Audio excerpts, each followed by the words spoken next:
अलाउद्दीन सरकारी नौकरी कर रहा था। सीआरपीएफ सुरक्षा बल में सरकारी ड्यूटी पर तैनात था अलाउद्दीन। 1992 को जब बाबरी विध्वंस किया गया था तो अलाउद्दीन ने चुपके से बाबरी मस्जिद की हिंदुओं द्वारा तोड़ दिए गए ढांचे की एक ईंट अपने पास छुपा ली थी। उसके मन में बाबर तब भी था और आज भी मौजूद है।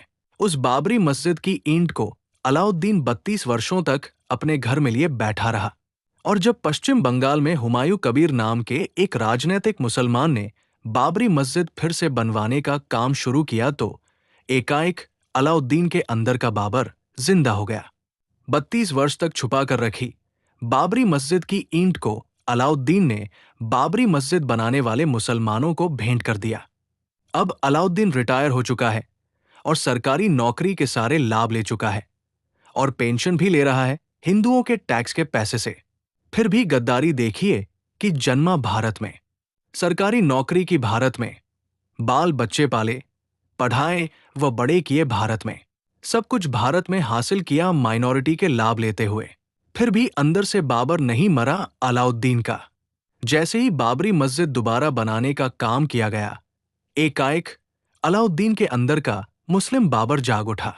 बाबर मरा नहीं है अभी हिंदुओं, वो अभी भी हिंदुओं के देश में दाढ़ी टोपी लगाएं हिंदुओं का नरसंहार करने के षड्यंत्र रचा रहा है। आपके आसपास रहने वाले इन तथाकथित मुसलमानों के मन में भी बाबर है और ये लोग भी समय समय पर हिंदुओं के खिलाफ, हिंदू त्योहारों के समय पत्थरबाजी करके व हिंसा करके खुद के बाबरी औलादे होने के सबूत देते रहते हैं। भारत में इस युग में बाबर कोई बड़ी चुनौती नहीं है हिंदुओं, और नहीं बाबरी खून कोई बड़ी चुनौती दे सकता है। परंतु हिंदुओं को सबसे बड़ा खतरा हिंदू से मुसलमान बना दिए गए इन अधकिचरे तथाकथित बाबरी औलादों से सावधान रहने की आवश्यकता है। पश्चिम बंगाल में बाबरी मस्जिद बनाने का काम किया जा रहा है। बाबरी मस्जिद का अर्थ है कि लाखों हिंदुओं के नरसंहार की कलंकित निशानी बनाना।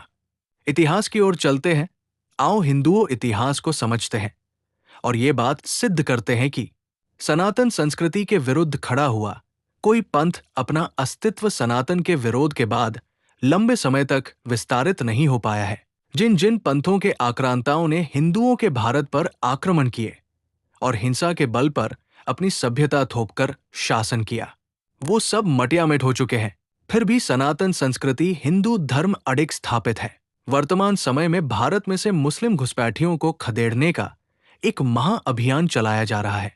1947 से लेकर 2025 तक भारत में मुसलमानों के लिए हिंसा में प्रयोग किए जाने वाले घुसपैठियों के बुरे दिन शुरू हो गए हैं।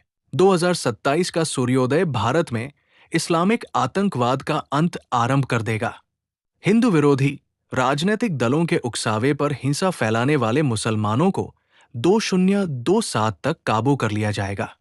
आप गौर करें कि अत्याधुनिक हथियारों से लैस नक्सलियों को समाप्त करने का अभियान चलाया गया और तत्काल प्रभाव से मात्र 2 वर्ष में ही नक्सलवाद की कमर तोड़कर रख दी हिंदू नेतृत्व ने।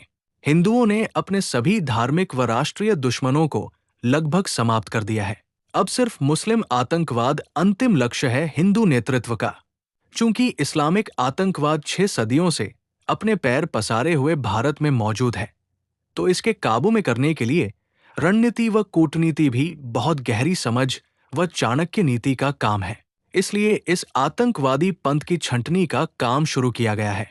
जिन जिन रोहिंग्या, बांग्लादेशी व पाकिस्तानी मुसलमानों ने 1947 के बाद से लेकर 2025 तक भारत में हिंदुओं के खिलाफ हिंसा में भारत के मुसलमानों का साथ दिया है, सबसे पहले उनका नंबर लगाया जा रहा है। पूरे देश में जहां जहां आवश्यकता है वहां वहां इन मुस्लिम घुसपैठियों की धरपकड़ व इन्हें एक विशेष प्रकार के डिटेंशन सेंटरों में रखने की व्यवस्था की जा रही है। हिंदू सरकार की इस तैयारी से मुस्लिम घुसपैठियों में कौस पसर गया है और वो लोग भारत से भागना शुरू कर चुके हैं।